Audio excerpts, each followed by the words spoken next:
Moi, j'interviens ce soir en tant que membre bénévole de l'association du réseau de soins palliatifs. Et je suis ravi de vous présenter nos 3 infirmières salariées qui se démènent pour essayer de maintenir des soins palliatifs à domicile. Je voudrais remercier tout d'abord la MNC de nous accueillir, parce que c'est vraiment le départ de tout ça, et également Valérie et Angélique de participer activement à ce topo et de nous éclairer de leur expertise et de pouvoir modérer un peu les thèmes de cette soirée. Donc les filles vont vous présenter le maillage de soins palliatifs en Nouvelle-Calédonie, et puis vous présenter aussi, dire 2-3 mots sur le réseau, comment ça fonctionne et comment vous pouvez les solliciter. Ensuite, on va vous faire 2 brefs cas cliniques, et puis Angélique finira la soirée avec un petit topo sur les soins palliatifs. Merci beaucoup.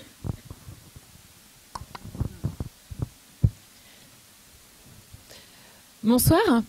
Donc, nous sommes donc 3 infirmières, Claire, Marie et moi-même. Donc, nous sommes une association destinée aux personnes en soins palliatifs et qui sont bien sûr désireuses de finir leur jour à domicile entourées de leurs proches.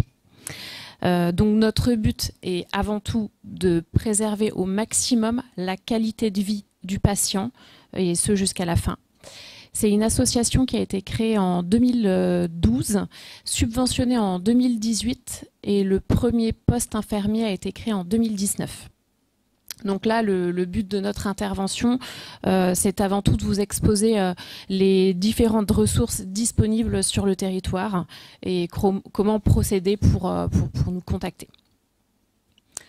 Donc notre rôle, pourquoi un réseau de soins palliatifs? Nous avons de la chance de travailler sur un petit territoire, à la différence de la métropole, où le travail en collaboration devrait être possible. Donc le réseau travaille en ce sens, donc réunir les différents intervenants, étendre l'accès aux soins, promouvoir la culture palliative, coordonner la prise en charge des patients, interpeller les collaborateurs en cas de réflexion éthique. Donc le réseau, comment se compose le réseau? Donc nous sommes 3 salariés à temps partiel. Le bureau, quant à lui, est bénévole. Il est composé de 6 membres.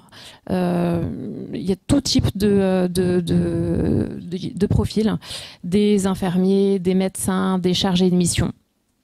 Nous intervenons sur le Grand Nouméa, entre Ploum et Tontouta, donc qui représente quand même 85% de la population de la Calédonie. Et pour le reste de l'île, nous faisons du conseil à distance, soit par téléphone, soit par mail. Nos missions, on a 3 grandes missions. Donc, la première, c'est la coordination au travers des visites à domicile. Donc, elle se fait de manière globale, que ce soit psychologique, sociale, spirituelle et médicale. Nous sommes là donc pour conseiller les différents intervenants qui gravitent autour du patient, mais aussi bien sûr la famille et le patient. Nous avons également une mission de formation auprès des professionnels de santé, des assistantes de vie, des maisons de retraite, des infirmiers, des médecins, des aides-soignants. Et également une mission d'information auprès du grand public, au travers notamment de conférences, de forums. Et nous sommes également intervenus dans des écoles, par exemple. Le financement. Alors nos subventions, elles sont pour le moment exclusivement délivrées par l'Agence sanitaire et sociale à hauteur de 13 millions. Nos interventions auprès des patients sont gratuites. Et donc, nous sommes éligibles au mécénat. Donc, n'hésitez pas à nous aider. Et c'est quand même déductible des impôts, donc c'est pas négligeable.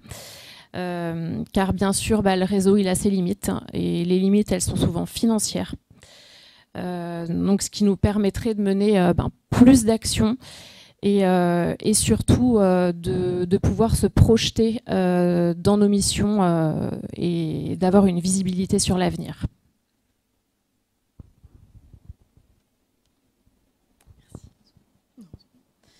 Moi, je vais vous présenter un peu la cartographie des soins palliatifs sur le territoire. Comme beaucoup le savent, pour tous les services, il y a une grande disparité. Il y a beaucoup plus de soins palliatifs sur la province sud. Sur la province nord, il n'y a pas de lit dédié soins palliatifs. Après, il y a des médecins qui sont formés. Je pense par exemple à Carole Bastard, qui est une bonne référence en soins palliatifs sur la province nord, qui travaille au service de médecine à Koné. Voilà. Sur la province des îles, il n'y a pas de lit soins palliatifs non plus. Il n'y a pas de médecins formés soins palliatifs qui ont des DU de soins palliatifs. Donc là, ce qu'on essaye de faire, c'est plutôt de travailler conjointement avec les médecins des CMS, avec l'équipe mobile des soins palliatifs intra-hospitalières, pour essayer d'accompagner au mieux les patients en soins palliatifs sur les îles. On travaille beaucoup avec les CMS parce qu'on essaye de favoriser le retour à domicile de nos patients sur leur terre pour qu'ils puissent finir leur vie accompagnés de leurs proches. Donc on essaye quand même de travailler énormément avec eux, malgré le manque de moyens sur place.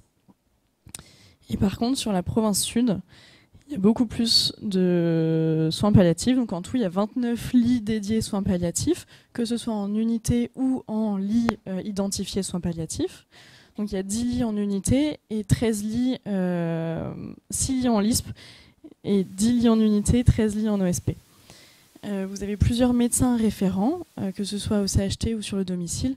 Donc le docteur Ayon, qui est ici présente, qui va nous parler après, qui est la médecin du réseau de l'EMASP, donc de l'équipe mobile intra-hospitalière, avec le docteur Vernon Platov, Annick. Vous avez le docteur Sibyl au CHT, qui est en gériatrie, qui est vraiment une référence pour nous aussi, qu'on appelle régulièrement.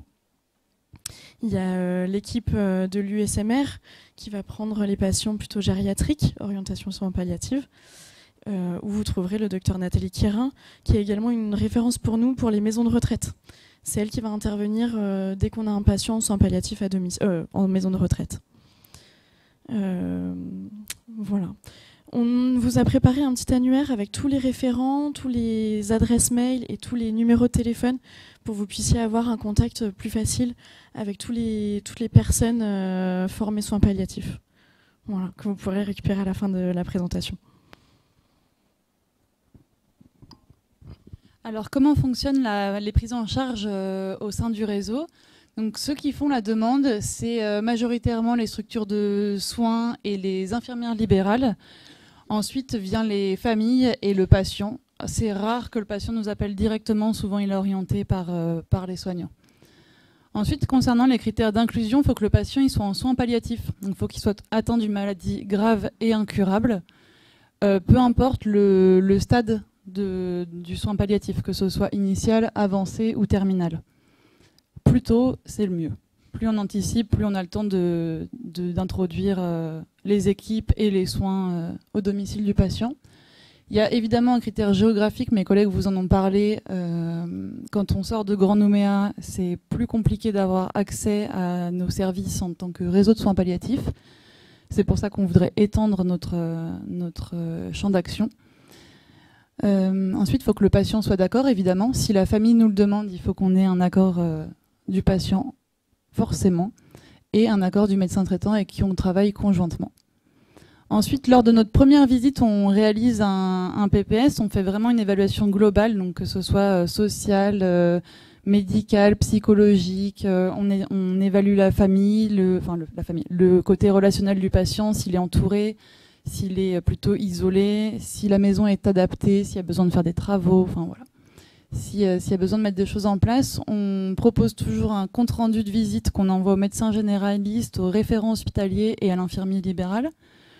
Et ensuite, on propose la coordination dans la prise en charge. Donc on met en place des aides sociales, du matériel médical, on appelle les médecins référents si jamais on estime qu'il y a besoin d'avoir un autre avis, et on fait le retour à l'infirmier libéral qui peut ensuite reprendre la prise en charge du patient à domicile. Ensuite, concernant le suivi, quand on est prévenu en amont, on a le temps de repasser à domicile plusieurs fois, ce qui est, je dirais pas rarement le cas, mais il y a quand même beaucoup de patients qu'on ne voit qu'une fois parce qu'on est appelé relativement tard sur la prise en charge. On préfère y passer plusieurs fois et et instaurer une relation de confiance. Donc on refait des VAD au besoin, selon l'évolution de l'état de santé du patient. Dès qu'il y a un changement, on repasse, sauf si l'infirmier libéral et la famille sont complètement rassurés par rapport à ce changement-là. On fait régulièrement des contacts téléphoniques pour prendre des nouvelles des patients et de leur famille. Et on réadapte la prise en charge si besoin. Et ensuite, on a fait un petit encart sortir du réseau de soins palliatifs. Évidemment, ça peut être un choix du patient. Des fois, on se présente une première fois et puis il nous demande de ne pas repasser ou de ne pas repasser tout de suite. Donc évidemment, c'est un choix qu'on respecte et on se rend disponible si jamais le patient change d'avis. Il y a aussi le changement de décision. Si jamais le patient accepte des traitements curatifs qu'il refusait jusque-là, dans ce cas-là, on ne le suit plus, mais on reste en lien avec l'équipe, on va dire les référents médicaux, pour revenir si jamais il y a besoin, et puis évidemment le décès. Voilà, donc on va laisser nos 3 médecins vous présenter leur cas concret. Merci. Petit cas clinique rapide pour essayer d'illustrer tout ça. Cas clinique pour discuter, hein, j'ai pas de vérité, je suis pas dans mon domaine de compétence absolue, je parle sous le contrôle de Angélique, n'hésite pas.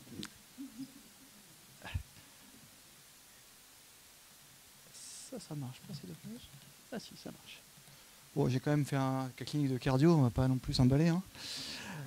Donc mon patient, il a 66 ans, il fume tout ce qu'il peut, il a une hérédité coronaire, vous le retrouvez en sortie d'hôpital, il a fait un SCA ST-sus antérieur, angioplastie de l'IVA proximale tardive, il a une large séquelle, il a une fraction d'éjection résiduelle à 36%, j'ai pas résisté. Quelles sont les classes thérapeutiques que ce patient doit avoir à la sortie de l'hôpital? Avec plaisir. Bêta-bloquant, oui. Médicament historique, merci. Bêta-bloquant, dose maximale efficace. Une autre. Statine, dose maximale efficace, quelle que soit la dose de LDL. Pleine dose.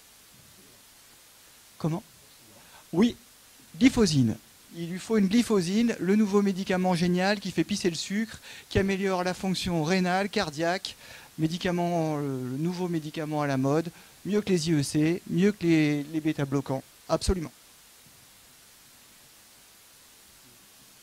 Ouais, il faut qu'il ait les anti-agrégants quand même, hein. Donc, bi-anti-agrégation pendant 1 an. Merci, hein, il y en a qui bossent quand même. Bi-anti-agrégation pendant 1 an, aspirine à vie. IEC. Alors, IEC est maintenant mieux Entresto. L'Entresto fait mieux que les IEC associés aux autres médicaments. L'Entresto, c'est l'association valsartan, benleprilizine. Bon, si vous mettez un IEC, c'est déjà bien, on est content qu'il ait ça. Une dernière. Il est recommandé qu'il ait un minéralocorticoïde également. Minéralocorticoïde, aldactone, Inspra, dose maximale tolérée. Alors, bien anti-agrégation, statine, bêta-bloquant, IEC ou Entresto, une glyphosine, un diurétique épargneur de potassium. Et dans les recommandations, le dernier médicament, celui qui ne sauve pas la vie, mais qui est très recommandé en cas de signe congestif, les diurétiques. Donc, recommandations, la cardio c'est facile, c'est plein de recommandations, tout est hyper cadré. Du coup, les recommandations sont claires, le vert c'est du 1A, le orange c'est du 2B. Les diurétiques ça ne sauve pas la vie, mais s'il y a de la congestion c'est important. Et puis la dapagliflozine et l'empagliflozine sortant 1. Nouvel médicament merveilleux.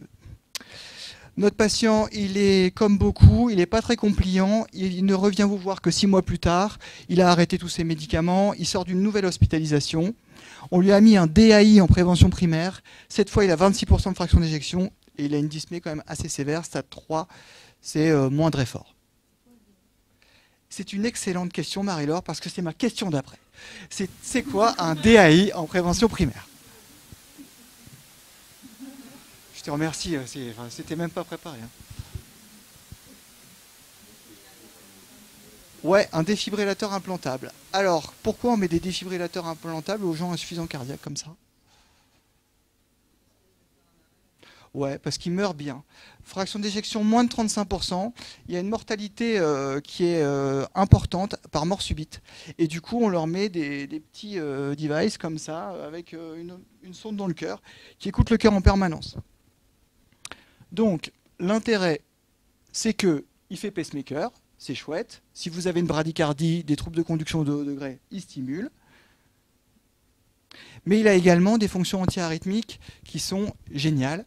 La première, il détecte une TV, il fait de l'ATP. L'ATP, c'est des bursts de stimulation rapide qui overdrive la TV et qui peuvent régulariser une TV sans choquer.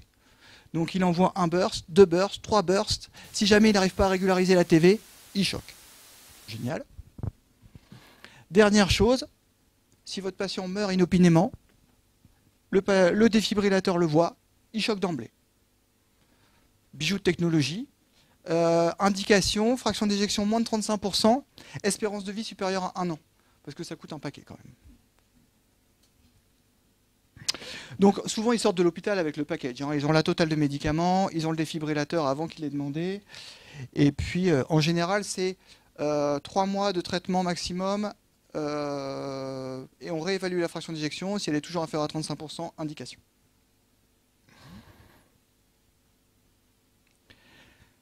Il n'est toujours pas très compliant, il ne revient que 6 mois plus tard. Dans l'intervalle, il s'est offert 4 hospitalisations en cardio. Sa qualité de vie est nettement moins bonne, il est vraiment essoufflé, là, presque au repos. Et puis là, il n'en peut plus et il vous demande où il en est, où vais-je. Et là, vous envisagez une prise en charge sur soins palliatifs. Ça tombe bien, c'est le sujet de la soirée. Qu'est-ce qu'on fait ? Comment ça se passe? Vous êtes médecin généraliste, vous êtes le médecin de ce patient. Comment on s'y prend? À part appeler les filles du réseau.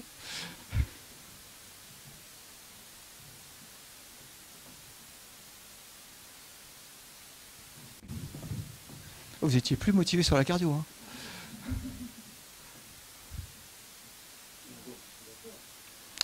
C'est absolument le principal.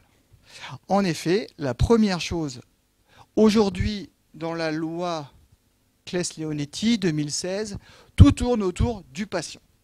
Et que vous lui fassiez du palliatif, du curatif, du technique, que vous vouliez mettre un défibrillateur ou que vous vouliez lui faire une prise en charge palliative, la seule chose, la première chose, la chose la plus importante, c'est la vie du patient. En effet, c'est la première chose qu'il va falloir évaluer. Qu'est-ce qu'il en pense? Comment il voit les choses? Qu'est-ce qu'il souhaite dans l'absolu?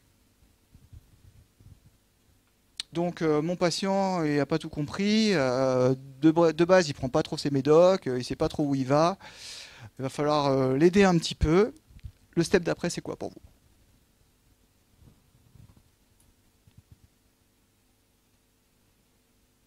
On fait de la cardio, on a fait de la technique. Il faut qu'on soit sûr qu'on n'ait rien à faire de technique de plus. On est allé jusqu'au défibrillateur, c'est chouette. Mais peut-être que les cardiologues hospitaliers ont une super idée pour l'améliorer. Est-ce qu'on ne peut pas lui remettre un stent quelque part pour améliorer sa fraction d'éjection? Est-ce qu'on ne peut pas faire une resynchronisation avec le défibrillateur s'il a un bloc de branche gauche qui permettrait d'améliorer sa fraction d'éjection? Est-ce qu'on ne pourrait pas lui faire une greffe cardiaque? Voilà, il n'a plus de cœur, pourquoi on ne le changerait pas? Bon, alors, on ne fait pas de greffe à plus de 65 ans, la greffe en Calédonie, on n'y est pas. Le défibrillateur, bon, ça ne va pas marcher et on ne peut pas lui faire d'angioplastie supplémentaire. Mais ce qui est important dans cette démarche, c'est la décision collégiale. C'est que ça me permet d'appeler les collègues, de dire, bon les gars, votre patient, vous l'avez vu 4 fois, vous ne lui avez pas dit que c'était grave et que c'était moche, et en même temps, moi je me retrouve avec le patient, qu'est-ce qu'on fait? Donc, est-ce qu'il y a rien, y a-t-il quelque chose à faire de plus? Oui, non. Et puis s'il n'y a rien à faire de plus, ben là on s'enclenche vers une prise en charge un peu plus douce, quoi. Donc la décision collégiale, c'est le deuxième step après la vie du patient. C'est d'un point de vue médical, est-ce qu'on peut proposer quelque chose de technique? Est-ce qu'on peut proposer quelque chose de thérapeutique? Ou bien non, on est au bout des choses et on se retrouve dans une maladie qui ressemble à une maladie incurable et pour laquelle on va rentrer dans une démarche plus palliative.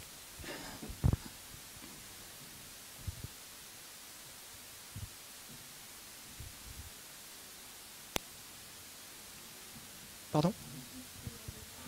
Ouais, évaluation psychologique, ça va vraiment être dans l'évaluation de mon patient, qu'est-ce qu'il en pense, est-ce qu'il est capable de prendre une décision par rapport à son avenir, est-ce que je lui ai suffisamment expliqué les tenants et les aboutissants, est-ce il va pouvoir prendre une décision qui est éclairée, c'est le terme qui va rentrer également dans la loi. En fait, on fait quand même beaucoup de choses qui sont liées à la loi. Et puis, voilà.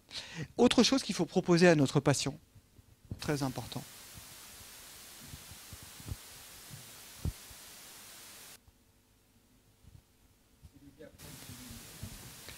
Ouais, alors dans ces cas-là, après ils les prennent parce que sinon ils s'étouffent.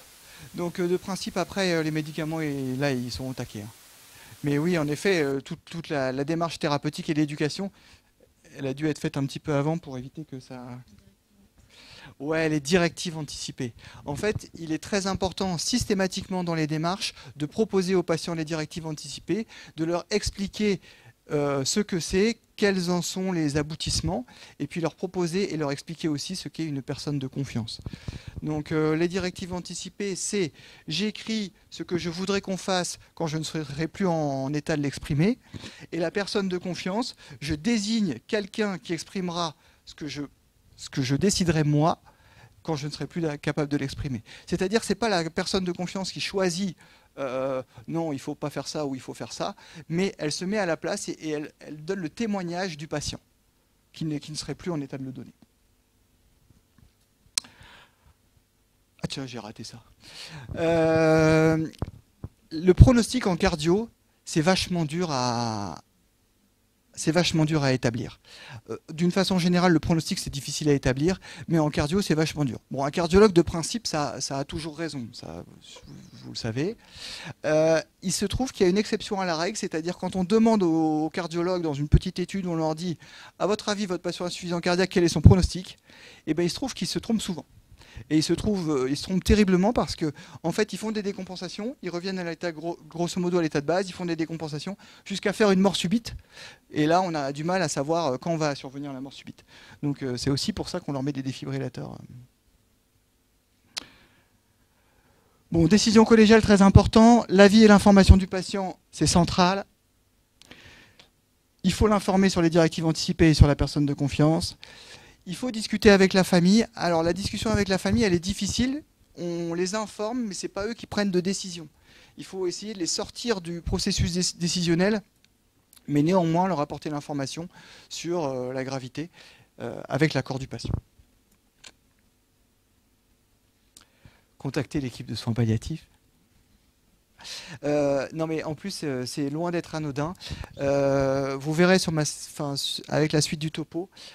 Plus mes collègues sont contactés tôt, plus ce travail peut être fait en amont, plus quand ça va vraiment déconner, ça va être important et intéressant.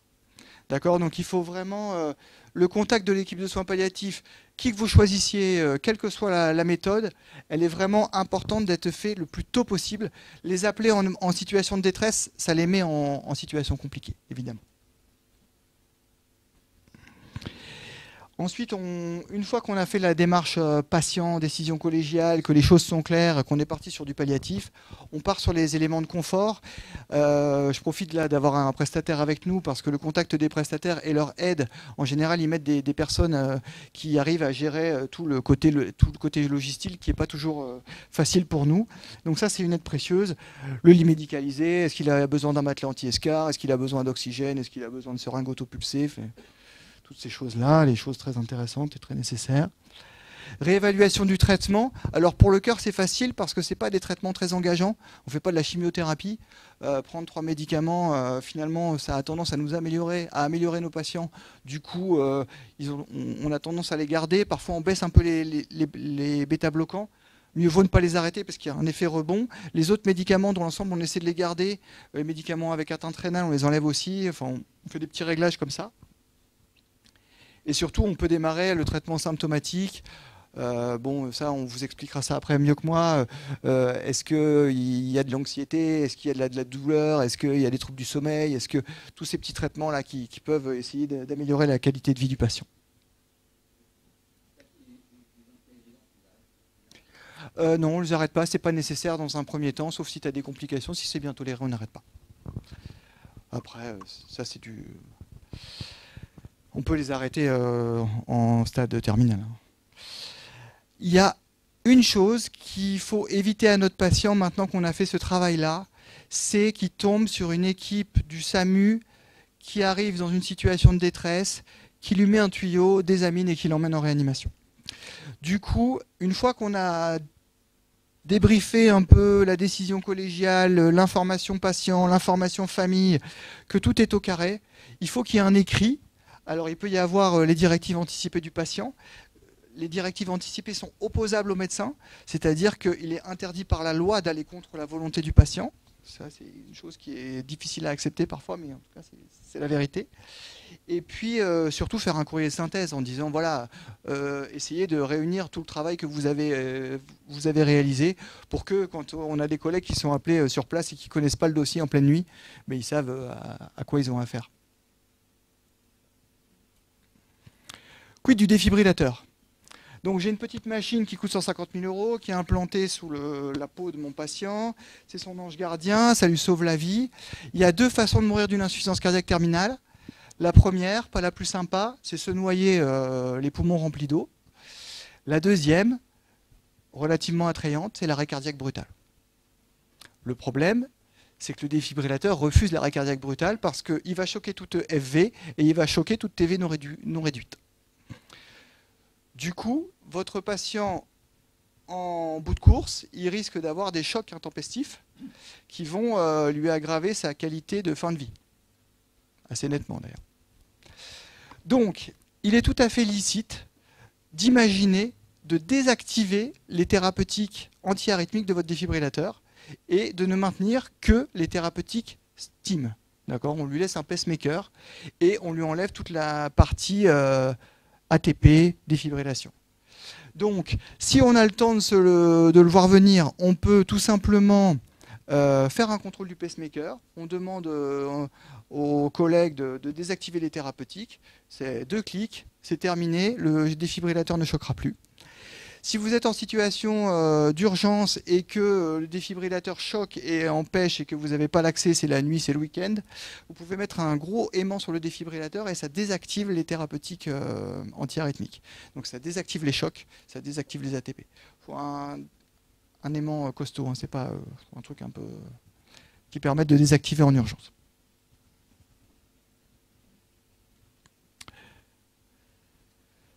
Ce qui devait arriver arriva. 6 semaines plus tard, vous revoyez votre patient. Il est en nouvelle décompensation cardiaque aiguë. Cette fois, il est en détresse respiratoire asphyxique. Et puis, il a les idées claires. Il ne souhaite pas retourner à l'hôpital. Quelle est votre prise en charge? Déjà, vous êtes content d'avoir bossé un peu en amont. Parce que si vous vous retrouvez dans cette situation-là, à la slide d'avant, et que rien n'a été fait, ça va être un peu compliqué.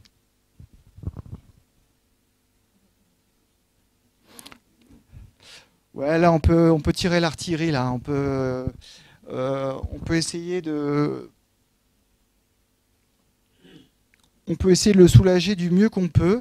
Alors on peut essayer avec des petites méthodes cardiologiques, hein, on va quand même. Donc on met de l'oxygène premier, on appelle pacifique. On peut, avec un accès voie veineuse, essayer de forcer la diurèse pour le soulager d'un point de vue respiratoire. Le cœur, ça s'améliore bien quand on élimine l'eau.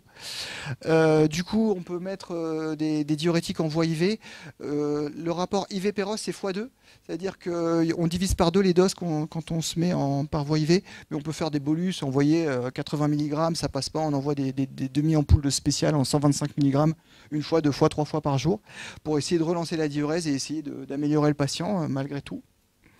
Ensuite, si on n'y arrive pas, on peut faire des associations de diurétiques, c'est-à-dire qu'en plus des bolus de diurétiques, on peut associer de l'Easydrex, 2 comprimés matin, midi et soir, essayer de relancer la diurèse et essayer de l'améliorer. Il y a un médicament assez miracle dans l'insuffisance cardiaque aiguë en détresse respiratoire, c'est la morphine. La morphine en titration, ça a un effet assez magique sur le cœur parce que ça a un petit effet vasodilatateur, ça a un petit effet baisse précharge, ça baisse la consommation d'oxygène et ça a tendance à nettement les améliorer. Ils soufflent un petit peu, si je peux dire, grâce à la morphine. Après, je ne vais pas rentrer dans les détails de la prise en charge à domicile, qui n'est pas mon domaine. Ce que je peux vous dire en revanche, c'est que le Covid a permis ça, c'est qu'il y a eu des mises à jour de prise en charge sur la détresse respiratoire asphyxique, parce qu'il y a eu quand même beaucoup de nécessité de prise en charge de détresse respiratoire à domicile avec le Covid. Et donc il y a des abacs de prise en charge qui ont été écrites sur la morphine, comment je peux faire si j'ai une voie IV ou si j'en ai pas.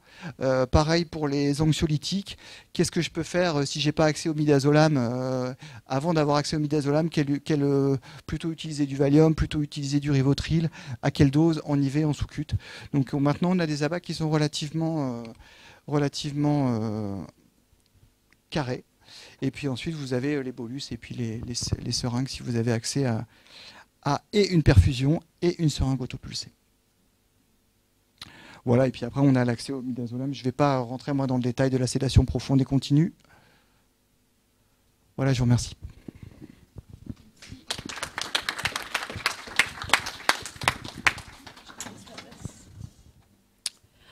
Ok. Alors, moi, je vais parler de l'oncogériatrie.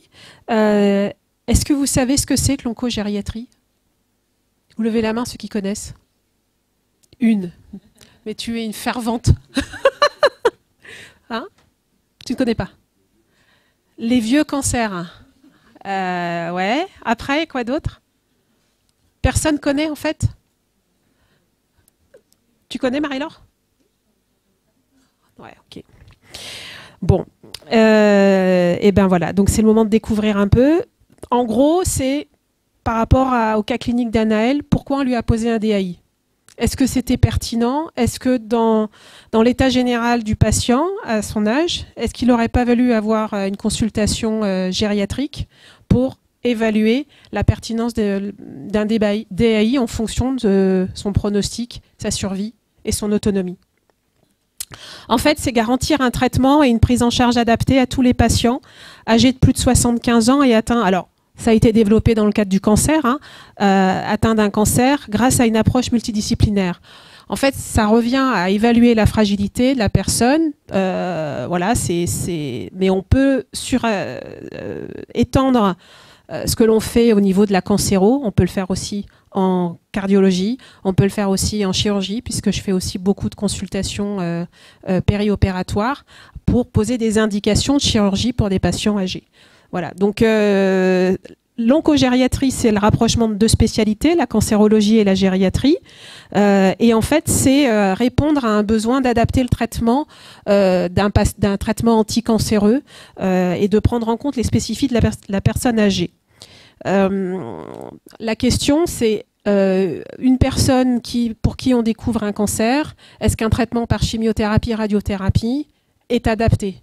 Est-ce qu'elle va pouvoir supporter, en fonction de son état, une chimiothérapie ou une radiothérapie ou une immunothérapie ou une chirurgie? Voilà, en gros, c'est les grosses questions qui vont se poser pour la personne. Est-ce que dans les 1 an, 2 ans, on ne va pas la plier?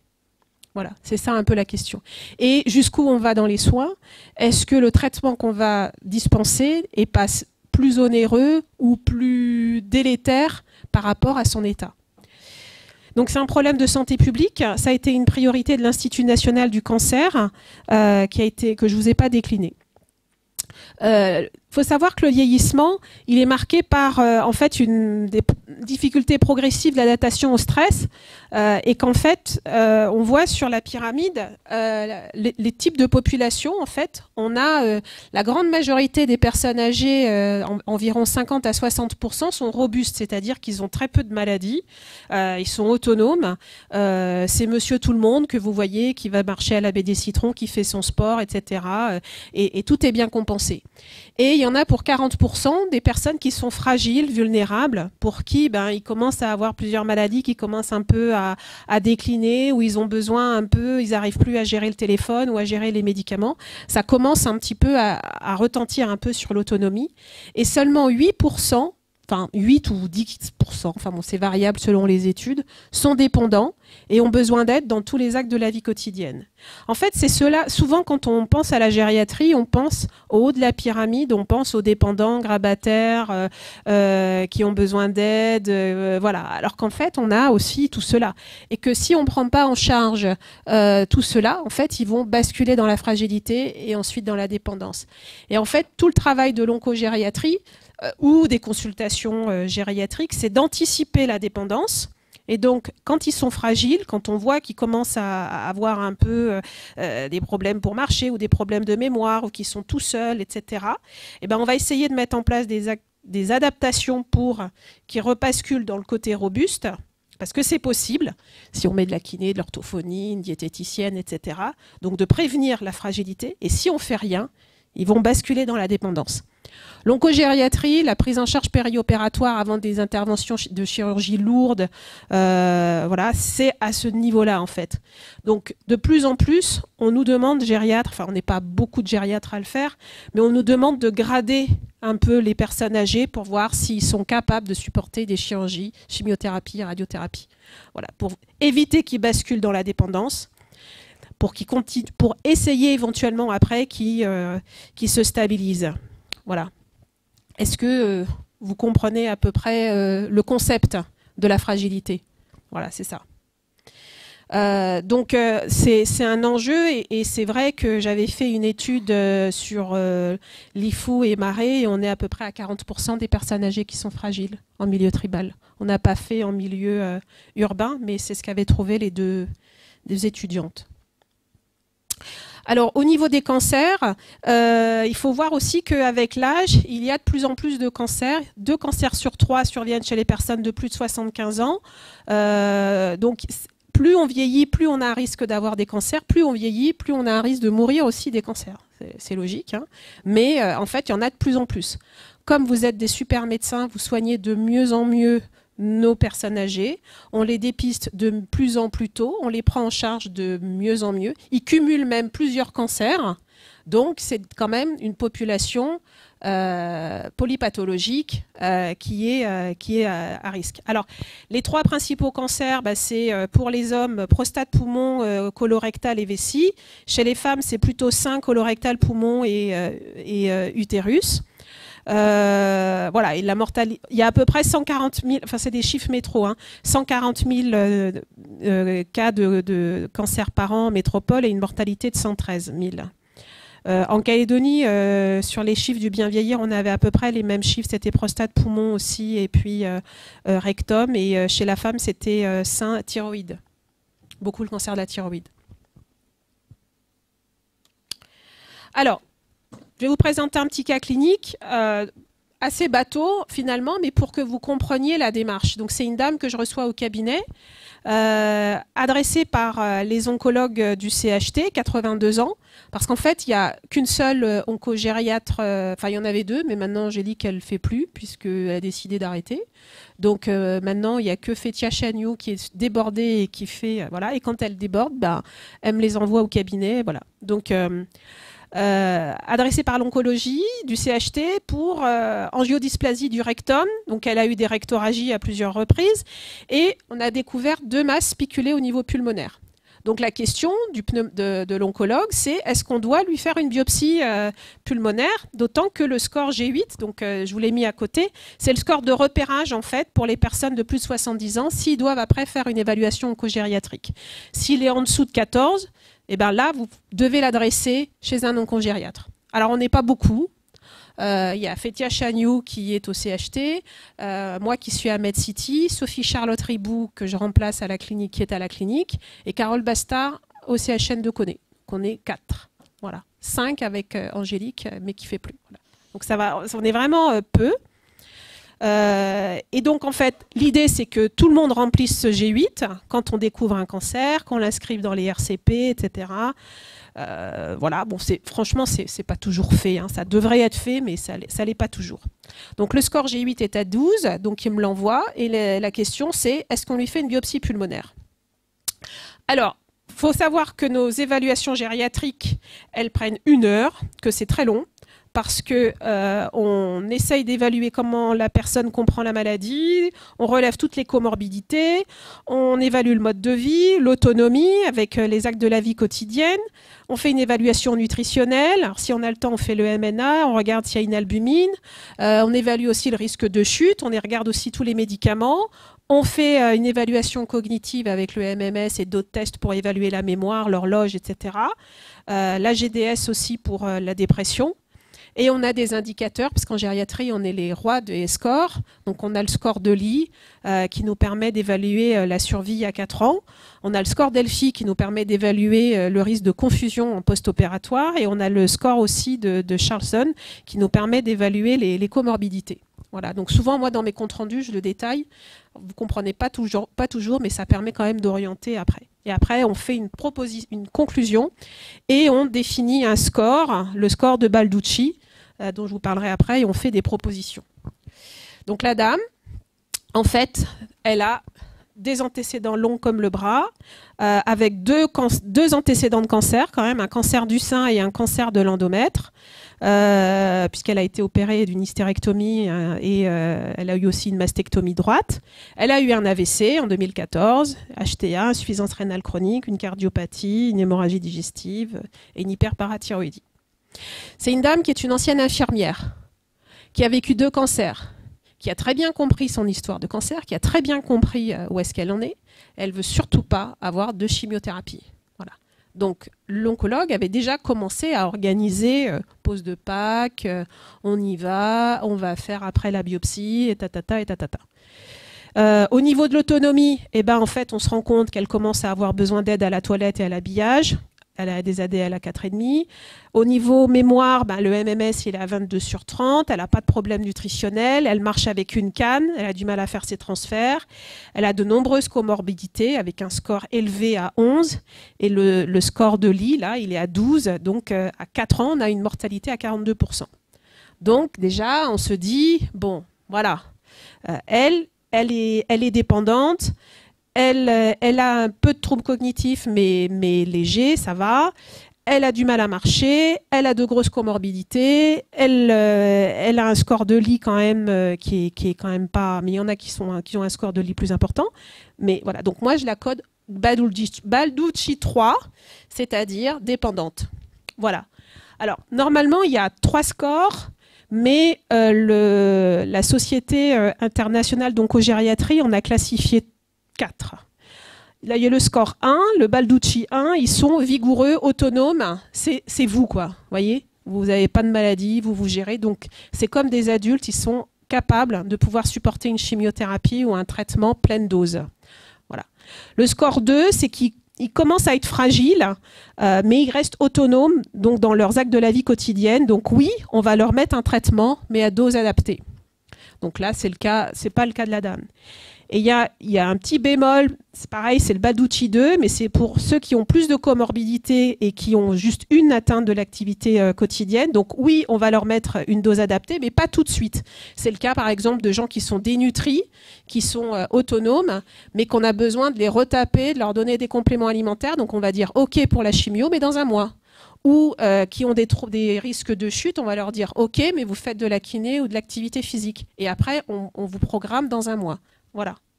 Et après, il y a les gens très altérés, avec plusieurs comorbidités, qui sont dépendants, qui sont classés 3 et qui, eux, c'est clair, on ne leur propose pas de traitement anticancéreux ou de chirurgie lourde, ou voilà. Ils sont dépendants, ils sont Balducci 3. Je ne sais pas si vous connaissiez ce genre voilà. Donc ça score un peu et donc ça permet d'éclaircir et c'est ce que demandent en fait les oncologues. Mais moi, surtout, ce qui m'a frappé chez cette dame, c'est qu'elle a refusé. Et donc, il est fréquent quand même qu'on me demande un nouvel avis quand les gens refusent les chimiothérapies ou les chirurgies pour essayer d'arriver à leur faire changer d'avis. Hein. Donc, bon... Quand ils ont du discernement, en gros, il faut essayer de reformuler, répéter, on peut multiplier les consultations, mais on est obligé de respecter la loi du droit des malades. On ne peut pas aller à l'encontre d'un refus d'un patient, c'est pas possible. Par contre, quand effectivement il manque de discernement, c'est le cas pour des gens qui ont des maladies psychiatriques ou qui ont des troubles neurocognitifs, la maladie d'Alzheimer, etc. Là, on va voir s'ils ont écrit des directives anticipées, éventuellement consulter l'entourage et la personne de confiance. Et après, on décidera de manière collégiale si la personne refuse. Mais si là, dans ce cadre-là, en fait, de cette dame, elle avait vraiment décidé de ne pas aller jusqu'au bout des soins. Voilà, donc le soin, c'est pas que un acte technique en fait, hein, et c'est un peu tout l'enjeu des soins palliatifs, c'est que à un moment donné, on va s'arrêter. Jusqu'où on va aller dans les soins, on va s'arrêter au niveau des soins techniques et on va basculer à un moment donné dans le soin de confort. Mais ça ne veut pas dire qu'on arrête les soins, ça ne veut pas dire qu'on propose rien. Mais c'est vrai que les personnes, elles ont aussi du mal à... Moi, je le vois souvent, quand on leur annonce un cancer, elles ont du mal à accepter toutes ces étapes-là. Et souvent, c'est un peu une réaction, un peu de sidération, où en fait, ils vont dire non, je ne veux pas ces traitements-là. On a beau essayer, si vraiment ils ne veulent pas, il faut respecter leur choix. Voilà. Donc, du coup, ça, je vais laisser la place après à Angélique. Mais c'est pas toujours simple de gérer le refus de soins et surtout, enfin, voilà. Moi, je trouve que c'est pas un sujet facile à gérer quand les patients refusent. Quand ils ont du discernement, ça va, mais quand ils n'ont pas de discernement, ça l'est encore plus. Voilà.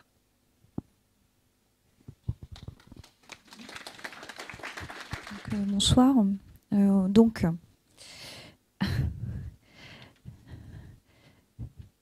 moi, j'aimerais bien avoir un petit... Ok. Donc je vais vous parler suite aux 2 topos faits par Anaëlle et Valérie. Where are you là? L'aspect en fait légal et on va parler de situation de fin de vie à domicile avec le réseau, les filles du réseau, les infirmières du réseau. Donc d'abord, les soins palliatifs,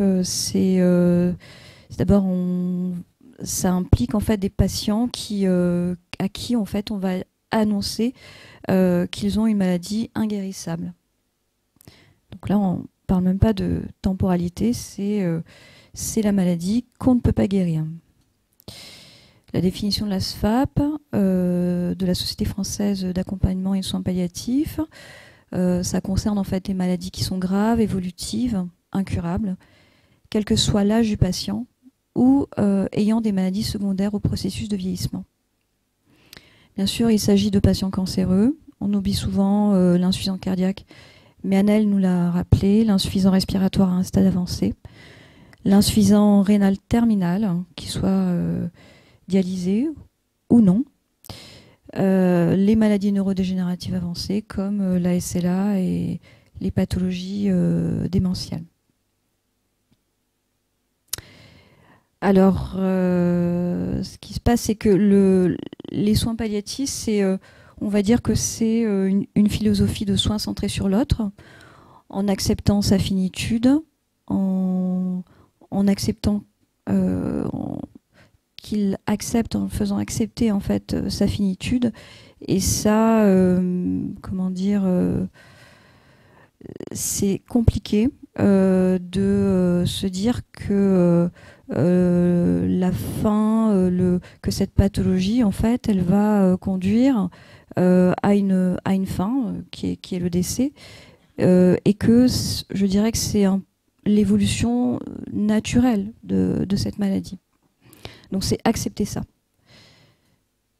Alors je voulais vous parler aussi du schéma des soins palliatifs pour vous expliquer un petit peu finalement à quel moment finalement, comme disait Anaëlle en cardiologie, à quel moment en fait on va rentrer en soins palliatifs.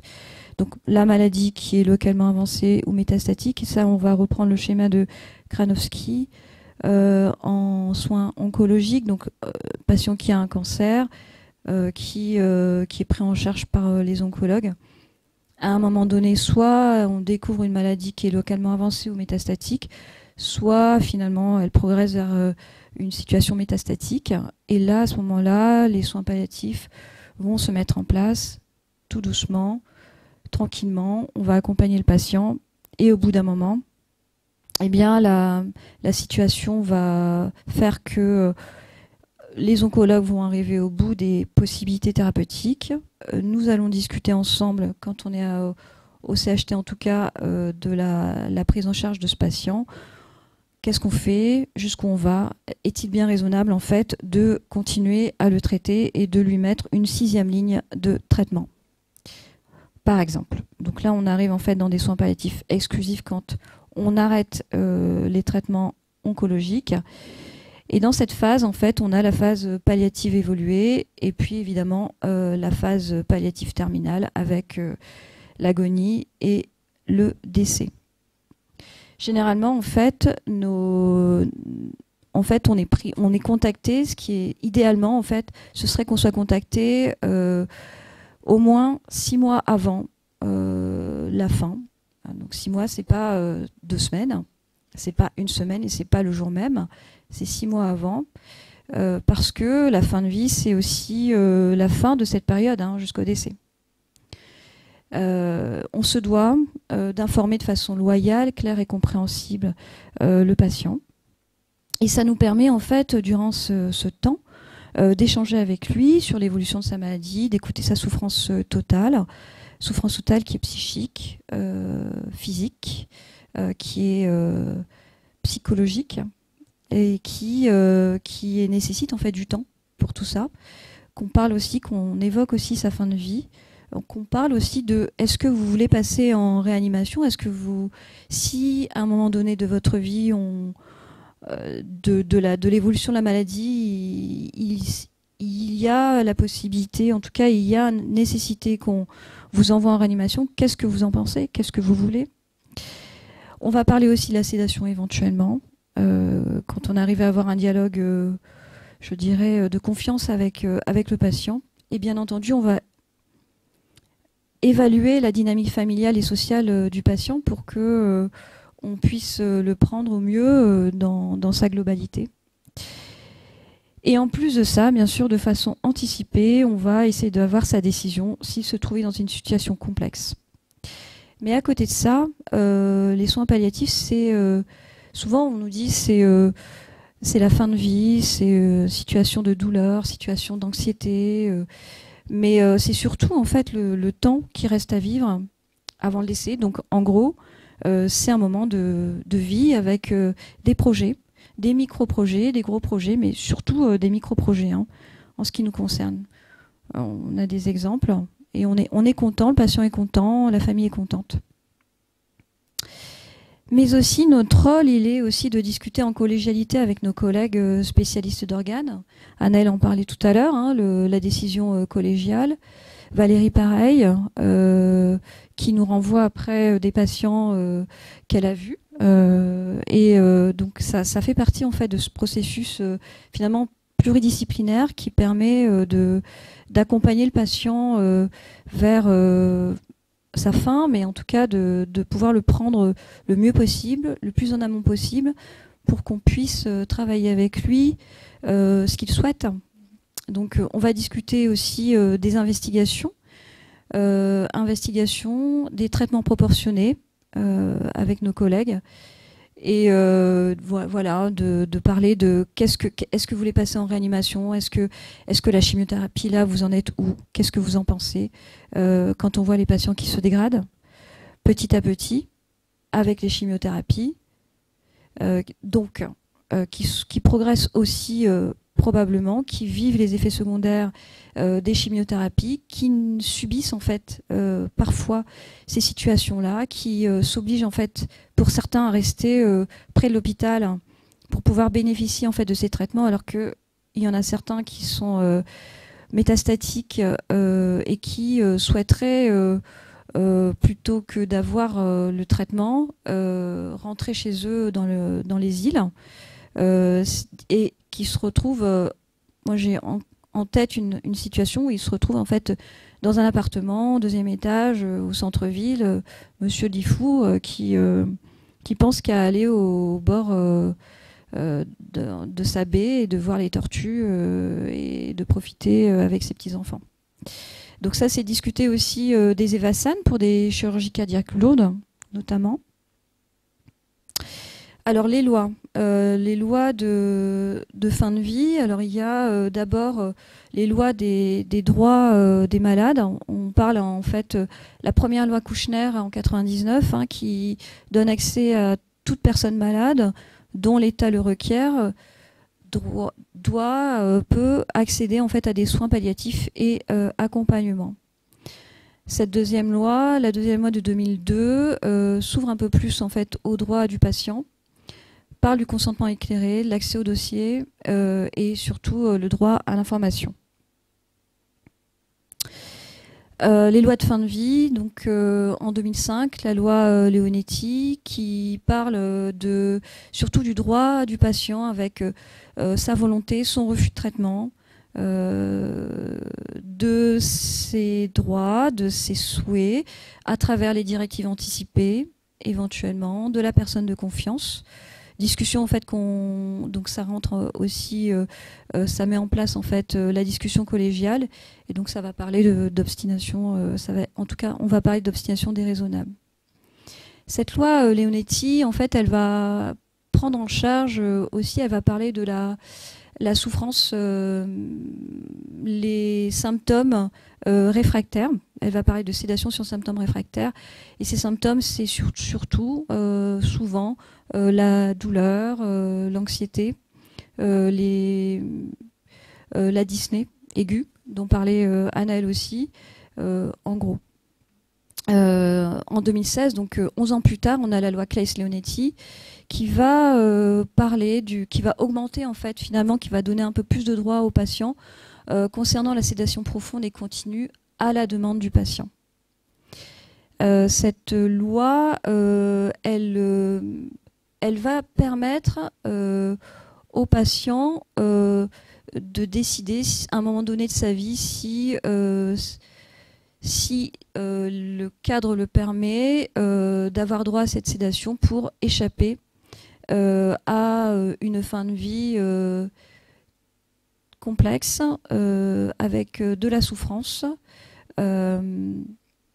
Et elle permet ça si, bien sûr, le patient donc, a une maladie incurable, qu'il a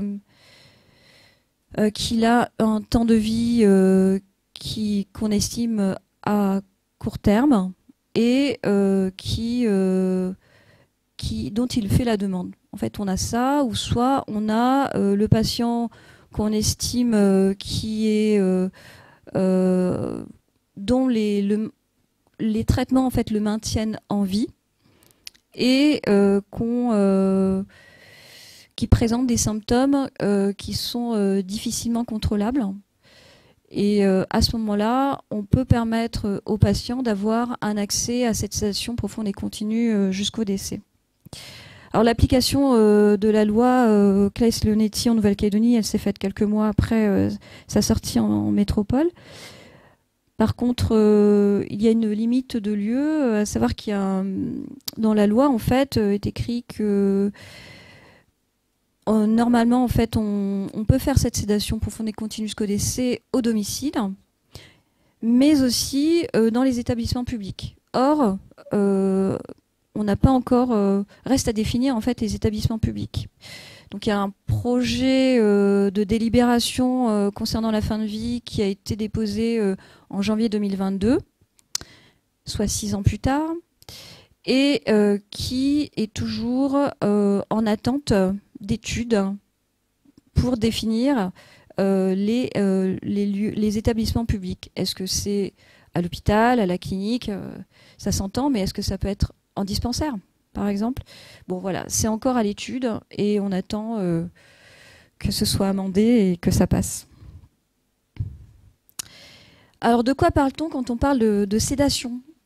Alors, la loi, en fait... la loi Leonetti, comme je vous disais, s'adresse surtout à une sédation devant un symptôme réfractaire dont je vous ai parlé, la douleur, l'anxiété, la dyspnée aiguë. Elle se fait surtout... il y a une demande, en fait, patient on constate en fait qu'il est en difficulté, qu'il est d'accord pour qu'on intervienne en fait sur son symptôme, sur lequel, quand on parle de symptômes réfractaires, c'est qu'on est on a tout essayé. Hein. On a essayé tous les traitements classiques et ça marche pas. Et qu'est-ce qu'on fait maintenant? Donc là, on va faire appliquer en fait des thérapies sédatives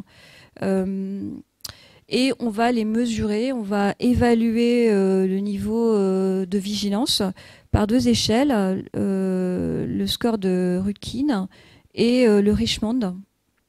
Alors moi, j'avoue que j'utilise plus souvent le Rutkin que le RAS, Richmond Assessment Sedation Scale. Voilà, donc on a en fait des niveaux de vigilance qui sont étudiés, plus c'est profond et le Rutkin passe à 4. On voit par exemple que le RAS est à -3, -4. Et cette sédation, elle est aussi liée, enfin, on lui permet, en fait, cette sédation sur symptômes réfractaires, elle peut être transitoire, donc réversible. Elle est proportionnée parce qu'on n'est pas très profond en termes de sédation. Voilà. Et elle se fait, bien entendu, avec l'infirmière et le médecin. À la différence de l'anxiolyse qu'on voit en amont, qui permet en fait de détendre le patient, des patients en fait qui nous disent j'en ai marre de vivre, j'en peux plus, qui souffrent énormément et qui sont hyper angoissés. Et quand on met en place en fait une anxiolyse, souvent le patient il nous dit c'est mieux, je pense que là ça va aller. Et quand est-ce que je rentre chez moi? Alors qu'il était rentré dans le service pour mourir. Donc cette anxiolyse, elle est sur l'accord du malade, du patient. Le Rutkin est moins profond, on a 2 avec un RAS à -1. Et on peut le faire de façon intermittente. Anxiolyse qu'on peut faire aussi sur des douleurs aiguës, par exemple liées aux soins, qu'on va faire donc de façon intermittente, qui permettent en fait de détendre le patient et de lui faire passer le soin de façon limiter en tout cas l'anxiété d'anticipation qu'il peut avoir aux soins. La réalisation se fait par l'infirmier. Et enfin, la sédation continue maintenue jusqu'au décès, qui est à la demande du patient, avec les critères énoncés précédemment, avec une profondeur en fait de sédation qui est plus importante, bien sûr, à 5. Et là, elle est irréversible, donc elle est continue, irréversible. Et là, elle est instaurée par le médecin, avec l'infirmier, et c'est celle dont on parle dans la loi Claes-Leonetti.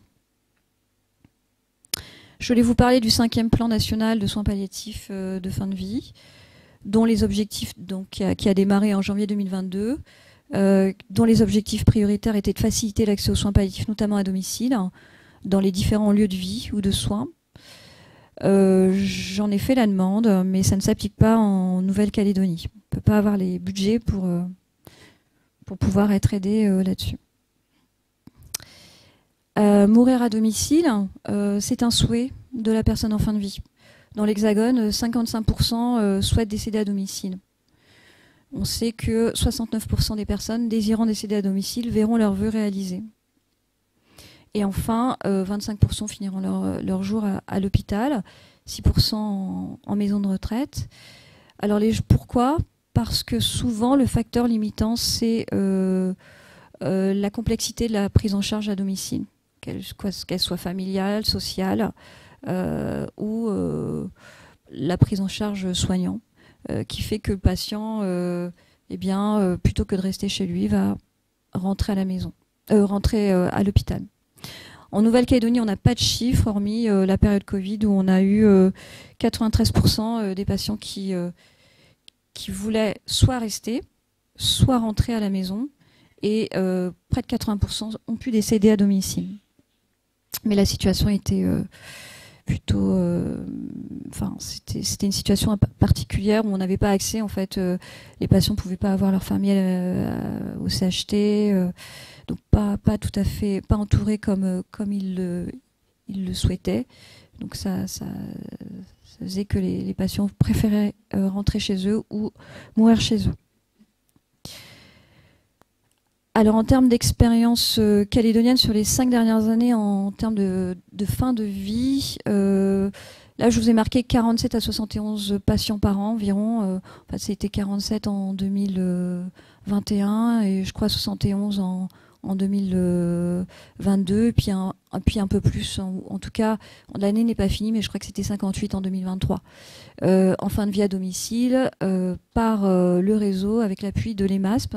EMASP, c'est l'équipe mobile d'accompagnement de soins palliatifs. C'est une équipe de soins palliatifs intra-hospitalière. Et sur ces patients-là, il y en a eu 1 à 2 environ par an qu'on a accompagnés en sédation profonde et continue jusqu'au décès. Il faut savoir que ces sédations-là, elles peuvent se faire quand la fin de vie, bien sûr, est prévisible. Hein, c'est pas le patient qui décompense, qu'on a suivi, mais sur lequel on n'a pas tout à fait anticipé, qui va décompenser chez lui et qui va en fait générer beaucoup de stress, beaucoup d'agitation autour, mais dont on n'aura pas en fait anticipé sa fin. Ces patients-là ont bien sûr été accompagnés à domicile grâce à l'implication de l'infirmier libéral et du médecin traitant. Alors en pratique, la sédation profonde et continue jusqu'au décès, les modalités, donc le patient a une maladie incurable, un pronostic de vie engagé à court terme, il en fait la demande. S'ensuit une décision collégiale qui se fait normalement avec le médecin traitant, l'infirmier libéral, le médecin hospitalier de soins palliatifs et si possible le réseau aussi qui peut-être connaît le patient. Parfois le patient est à l'hôpital et on va faire cette réunion après avoir interpellé les collègues du libéral en hospitalier pour déjà poser le fait qu'il puisse y avoir une sédation profonde et continue jusqu'au décès, mais aussi pour voir si c'est faisable à la maison. Et enfin, on va poser cette indication-là. Bien sûr, tout est tracé. C'est médico-légal. Le dossier du patient, la fiche éthique, la mise en place et le suivi de la sédation profonde et continue jusqu'au décès. La mise en application se fait la plupart du temps en présence de tous les professionnels. Le suivi se fait par le réseau, mesdames, l'infirmier libéral qui va passer plusieurs fois par jour, le médecin traitant qui va passer 1 fois par jour. Ça, c'est le côté indispensable en fait d'une bonne prise en charge à domicile. Et enfin, le médecin de l'EMASP qui peut être contacté par téléphone. Je parle du suivi et où se déplace pour voir le patient. Et puis aussi, bien entendu, l'infirmier coordinateur des prestataires de services en santé, indispensable. Alors les limites, les possibilités pour une fin de vie à domicile, qu'est-ce qui fait que on peut faire ou on ne peut pas faire? Qu'est-ce qui favorise? Qu'est-ce qui limite? Bien d'abord, c'est avant tout la famille, l'entourage, l'environnement du patient. C'est évident, si on a personne, 24 heures sur 24, on n'a pas de système actuel en Nouvelle-Calédonie qui permet plus que ce qu'on peut faire actuellement, à savoir une HAD ou une équipe mobile extra-hospitalière. Il faut de la famille, puis de toute façon, cette fin de vie, j'avoue que elle est faite aussi avec la famille du patient. Sinon, je trouve que ça n'a pas trop de sens. Le patient... moi, j'ai jamais eu de sédation profonde et continue jusqu'au décès qui s'est faite avec un patient tout seul à la maison. Hein. Voilà. Après, ça nécessite bien sûr la présence du médecin traitant au domicile. Hein. On peut pas faire sans. S'il n'y a pas, on fait pas. Voilà.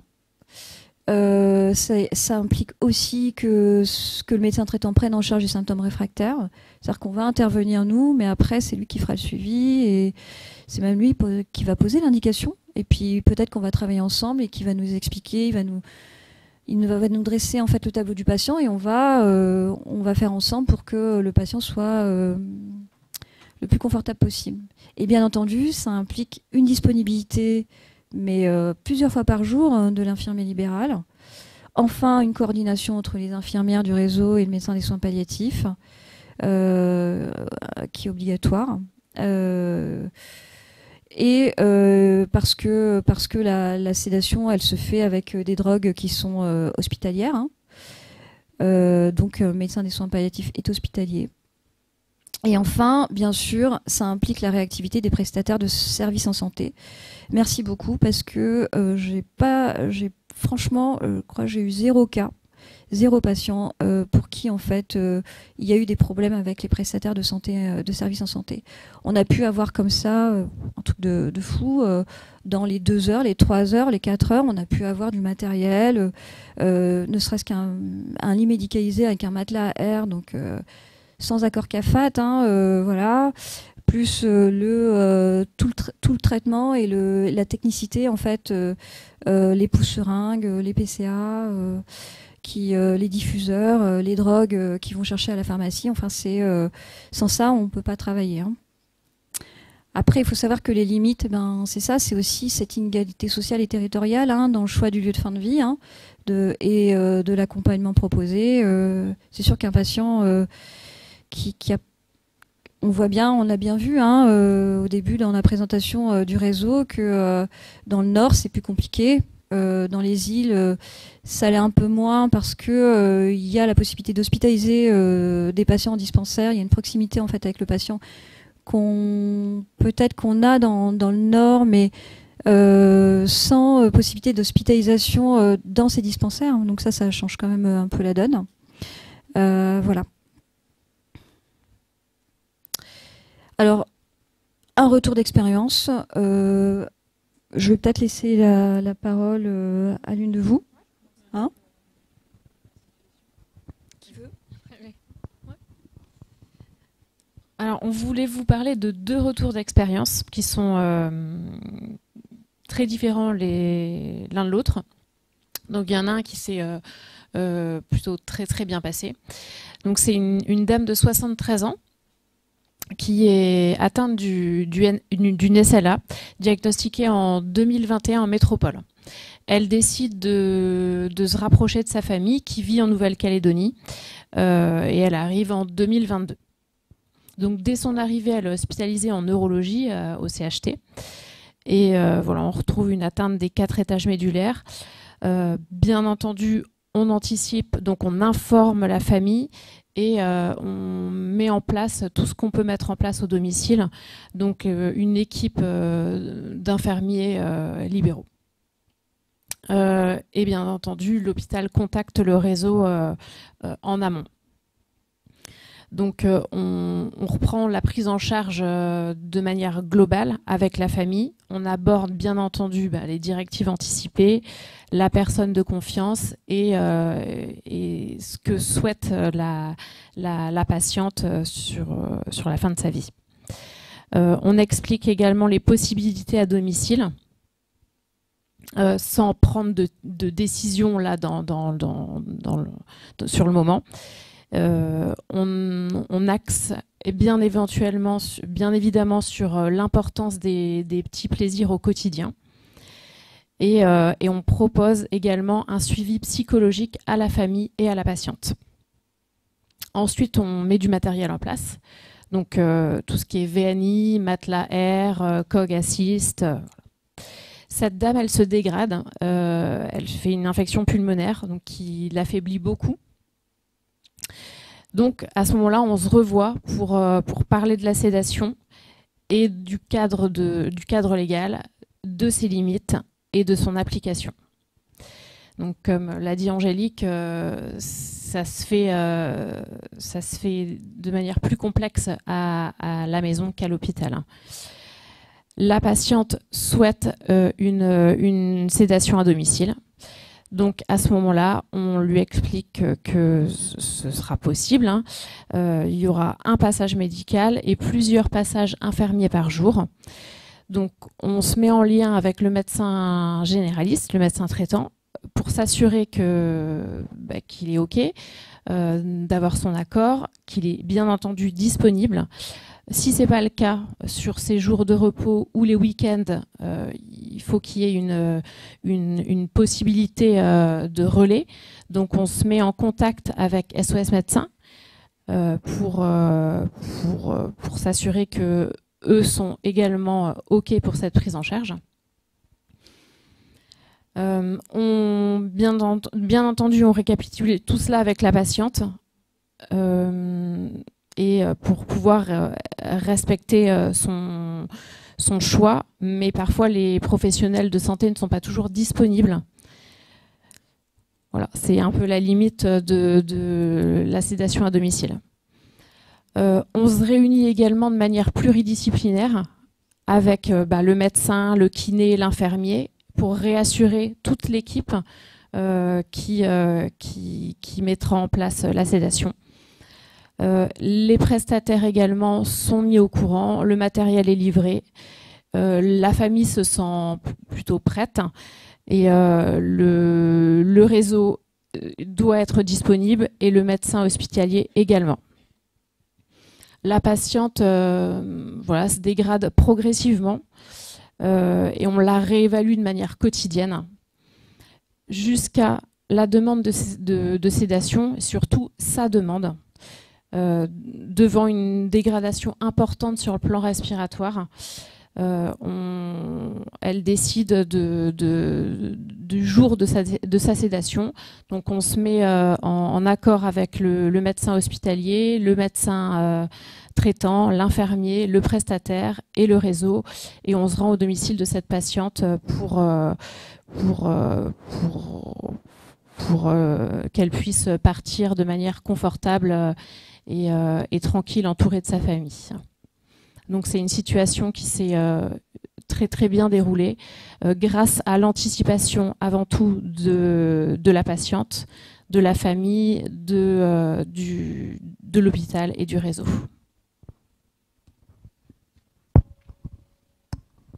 Oui, moi j'ai une autre situation à vous proposer qui est un petit peu moins sympa, enfin qu'on a un peu moins bien vécu, on va dire. C'est un patient qui a 80 ans, qui est atteint d'un cancer métastatique. Et en fait, lui fait appel à nous du coup pour une évaluation à domicile, comme on fait à chaque fois. Donc on y va pour une évaluation, la mise en place de matériel de maintien à domicile.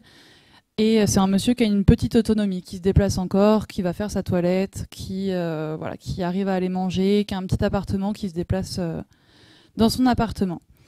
Son fils est désigné personne de confiance. C'est un monsieur qui a fait ses directives anticipées déjà, dans lesquelles il refuse d'être maintenu en vie, d'avoir une hydratation artificielle, une alimentation artificielle, ce genre de choses-là.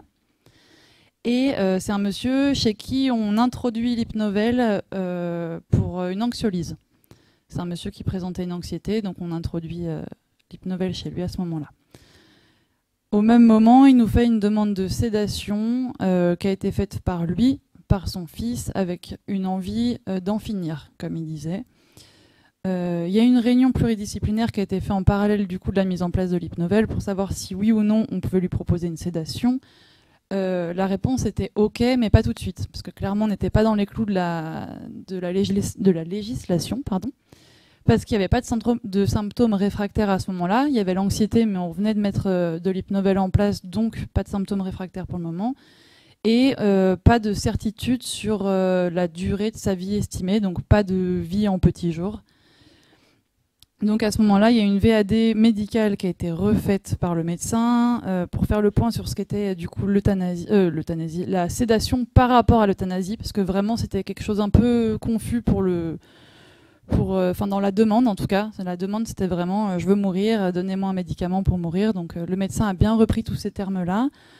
Et là on a été en difficulté parce que le fils nous a fait une demande en gros que ce soit réglé avant son départ en métropole.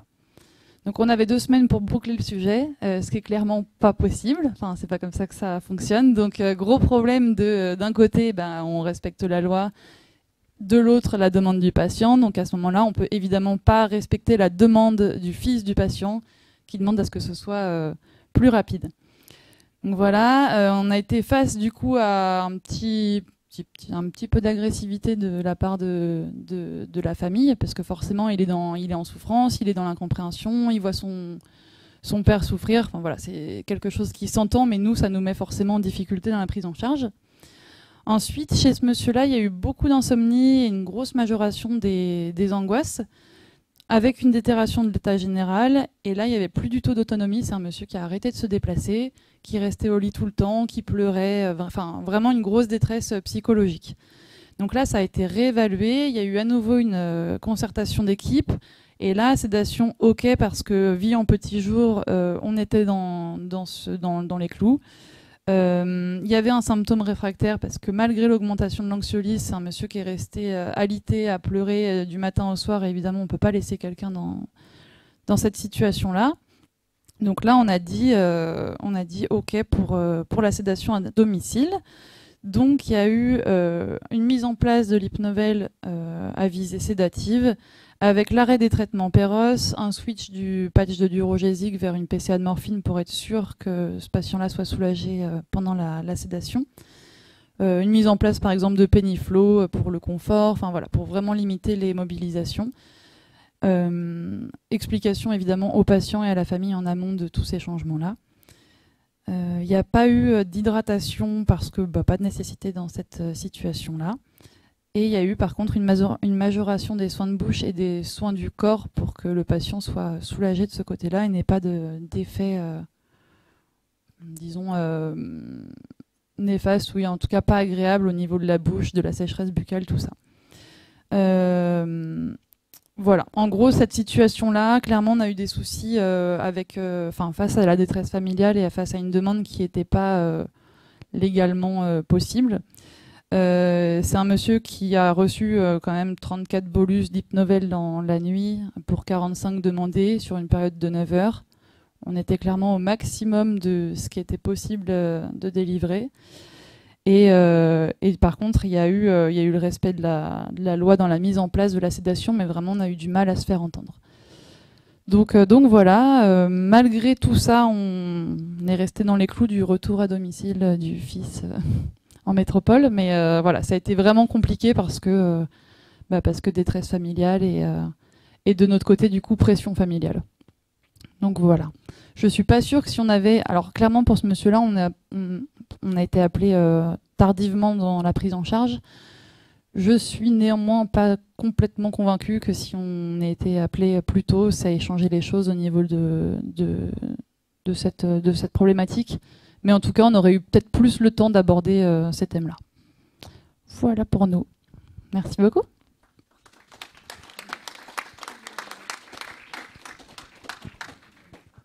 En termes de retour aussi d'expérience, il y a le patient qui résiste au traitement classique de sédation. À domicile, c'est compliqué. En fait, on monte les doses d'hypnovel, on met la morphine, on monte les doses et puis on arrive à 8 mg par heure, 12 mg. On n'arrive pas à 12, mais en fait, on arrive à 7, 8. Et là, on dit qu'est-ce qu'on fait, on anticipe. Et là, on va mettre en fait des médicaments, mais ce qui implique que un prestataire soit là pour aller chercher le médicament à l'hôpital, que on va rajouter en fait un PSE de ce médicament-là, des choses qui doivent se faire, qui se font assez facilement en fait à l'hôpital, mais à domicile ça devient plus compliqué. Alors on peut avoir ce genre de choses. Après, vous parlez aussi de la disponibilité du professionnel. Qui s'engage, mais il m'est arrivé que son remplaçant, ce soit pas le cas. Donc on a managé une fin de vie d'un jeune homme à domicile.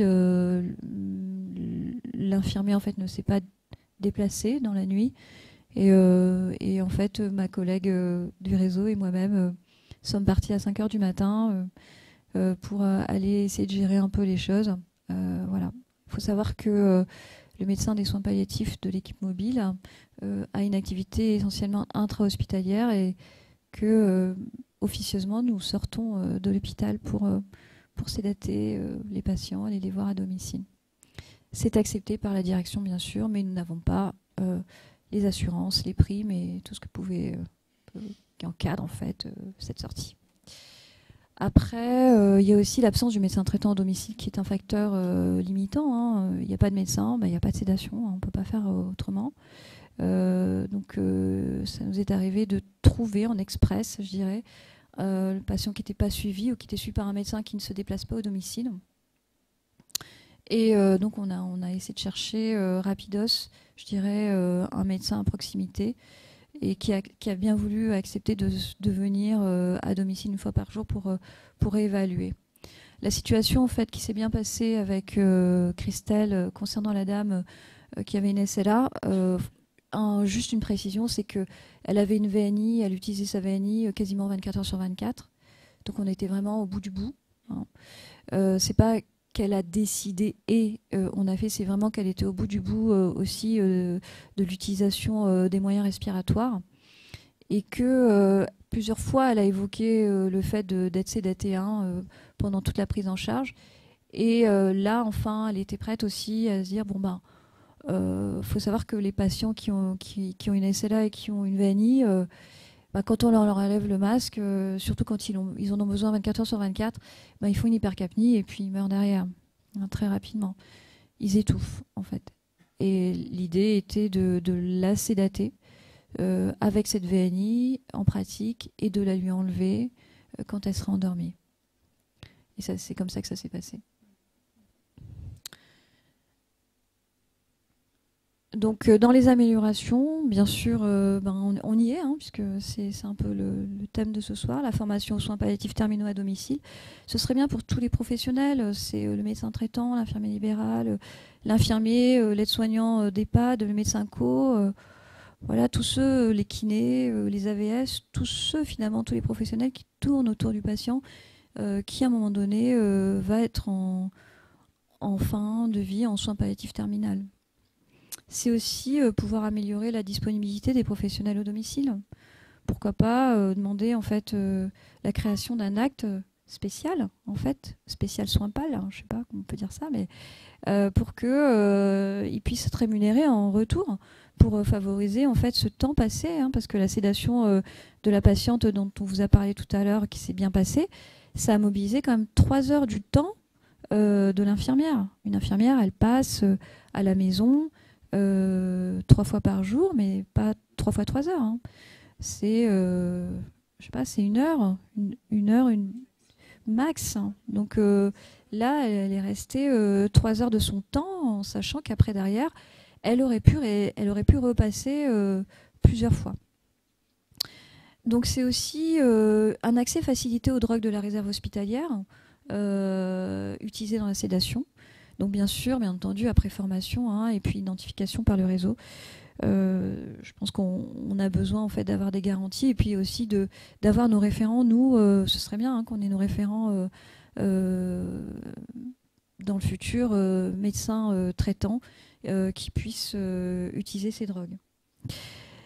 Et enfin, et je pense que ça c'est valable pour tous les professionnels de santé, une formation à l'approche culturelle de la fin de vie des différentes communautés vivant en Nouvelle-Calédonie. Dans le futur, et je l'espère assez proche, en fait, ce serait la création d'une équipe mobile extra-hospitalière de soins palliatifs, comme ça a pu l'être lors de la période Covid, adossée au réseau de soins palliatifs de Nouvelle-Calédonie.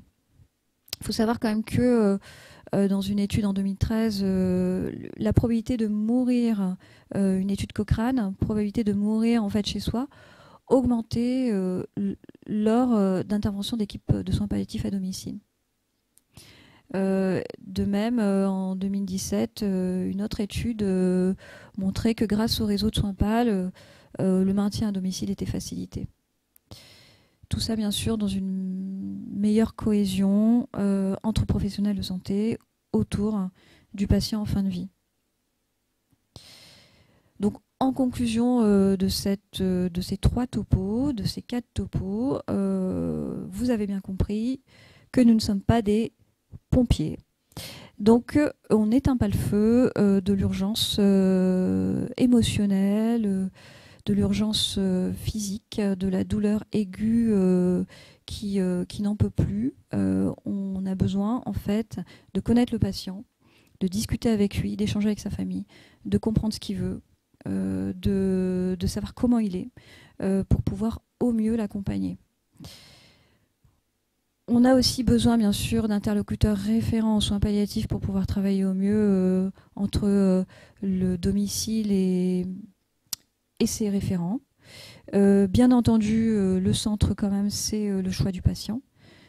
Important. le choix du patient qui peut passer par les directives anticipées et la personne de confiance. Je dis ça parce que, comme disait Anaëlle, directive anticipée et personne de confiance, désignation de la personne de confiance, c'est pas que le travail des soins palliatifs, hein, c'est le travail de tout professionnel de santé qui entoure le patient. Qu'est-ce que tu souhaites pour ta fin de vie quand on sait que, bien sûr, que la maladie est inguérissable? Même une vieillesse dans les patients qui sont en EHPAD, ce serait bien qu'on sache, même ceux qui ne sont pas polypathologiques, mais qui vont vieillir et qui vont mourir à un moment donné, qu'est-ce qu'ils veulent. Ça, c'est quand même la base, je pense, hein. Savoir ce qu'ils souhaitent, qui ils désignent, hein, si éventuellement ils ne peuvent plus le faire au moment où ça arrive et qu'ils n'ont pas fait leur directive anticipée. C'est aussi des sédations, les sédations en fait, qu'elles soient sur symptômes réfractaires ou profondes et continues jusqu'au décès, elles peuvent se faire au domicile que sous conditions de modalité dont je vous ai parlé, avec la disponibilité professionnelle, d'accompagnement par des équipes spécialisées de soins palliatifs. Après, j'avoue que ces sédations-là, est-ce qu'elles répondent à toutes les situations de fin de vie? Voilà, ça c'est un peu aussi la question. Et puis c'est surtout d'actualité. Je crois que j'ai fini. Merci.